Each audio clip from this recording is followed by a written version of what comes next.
are you, everybody? I am so sorry. I know it's been a while since I posted a video. It's been crazy busy. I mean, God has been doing crazy things. It's just like a high that I cannot... Okay, don't do it, Mona.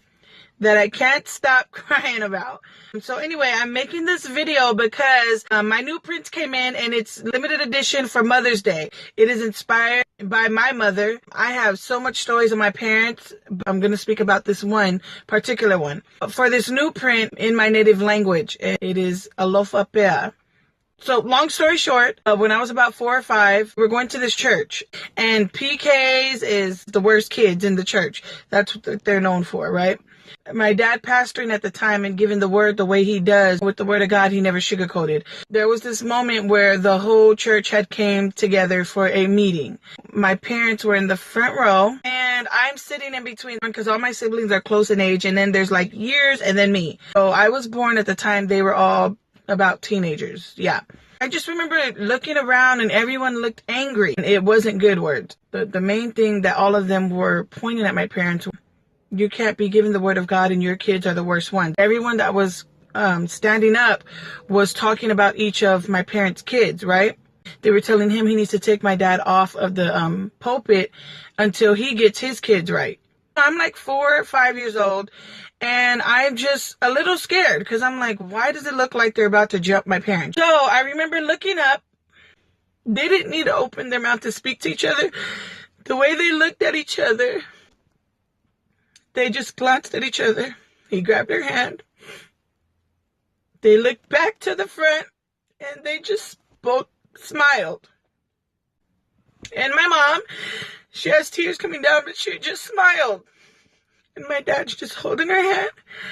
And I didn't know it then until I faced it with my husband.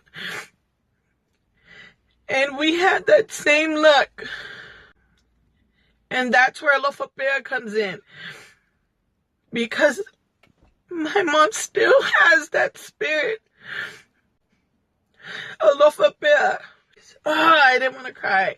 But anyway, so that's where it's inspired from. I'm sorry you guys are like, she's giving all these emotional stories so that we can buy her shirts. No, I just want to bring healing to others because love is where it's at. How can I live like God? Like, understand his heart, understand his love by loving anyway. When you can continue to love in the midst of hate, when you can continue to love in the midst of deceit, when you can continue to love in the midst of betrayal, like you will then encounter God's love. Like, I'm sorry. Now I'm going off and just... So anyway, I will be having Alofa shirts available. Here in San Diego, there's a women's event going on at 4931 Logan Avenue, San Diego, California, 92113 from 10 a.m. to 12 p.m. The shirts will be available for purchase before the event and after the event. I don't want to be selling during the event because I want to be a part of the event, and I would especially love to hear the word. You have to leave early. Then, of course, you can come through by the table and go ahead and invest in good soil. So I will see you all there. Thank you for tuning in. Thank you for keeping me in prayers. Thank you for keeping this ministry in prayers. May God continue to multiply all that was invested. I love you all. God bless you.